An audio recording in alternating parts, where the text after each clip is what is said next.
தேவனே நான் ஓமதண்டையில் இல்லோம் நெருங்கி சேர்வதே என் ஆவல் பூமியில். மத்தேயு 9:27.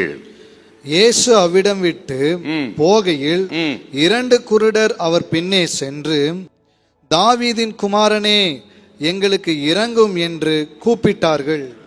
ஆக இயேசுவை பின்பற்றி வந்த இந்த 2 குருடர்கள் இயேசுவை நோக்கி கூப்பிடுகிறார்கள்.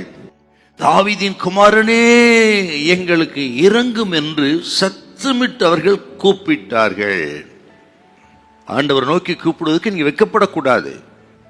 உங்கள் பாரங்களை இயேசுவிடத்தில் சொல்லுவதற்கு, கூப்பிடுவதற்கு நீங்க வெட்கப்படக்கூடாது. அந்த குருடனை பாருங்க, திரளான கூட்டம்.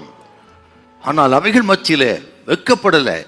ஏன் வெட்கப்படல? எங்களுக்கு பார்வை வேணும், அவ்வளவுதான். ஆண்டவரிடத்திலிருந்து நீங்கள் ஒரு அற்புதத்தை எதிர்பார்க்கணும்னா, ஆக சத்தமிட்டு கூப்பிடணும், ஜெபிக்கணும், உபவாசம் பண்ணணும், வெட்கப்படவே கூடாது. இவங்க எப்படி கூப்பிட்டாங்கன்னா, தாவீதின் குமாரனே அப்படின்னா சரியானபடி கூப்பிட்டாங்கன்னு அர்த்தங்க.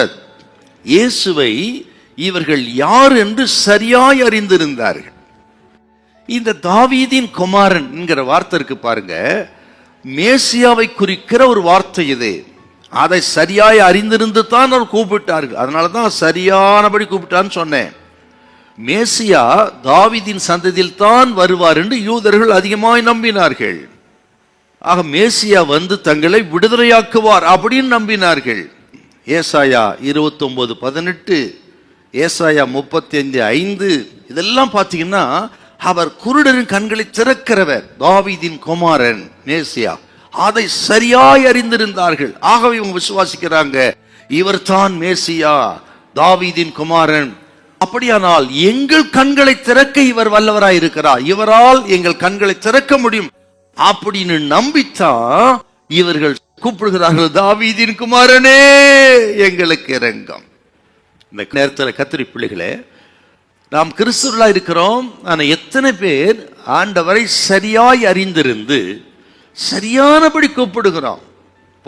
பொதுவாக ஜெபிக்க கூடாது. ஜெபிக்கும் பொழுது அவருடைய வல்லமையை அறிந்து, அவர் யார் என்பதை அறிந்து, குறிப்பாக வசனங்களை சொல்லி நீங்க அவரை நோக்கி கூப்பிட்டார், கர்த்தர் சொல்கிறார், இதோ நான் இருக்கிறேன் என்று பதில் கொடுப்பார். கைவிடப்பட்ட சூழ்நிலையிலே உங்களுக்கு உதவுகிறவர், எல்லாராலும் தள்ளப்பட்ட உங்களை தாங்குகிறவர் இயேசு. ஆகவே கர்த்தருடைய பிள்ளைகள், அவர் நல்லவர், வல்லவர், இரக்கமுள்ள என்பதை மறக்காம இப்பொழுதே ஆண்டவரை நோக்கி கூப்பிடுங்க. ஒரு அற்புதத்தை இயேசு செய்வார். ஹல்லேலூயா, ஹல்லேலூயா.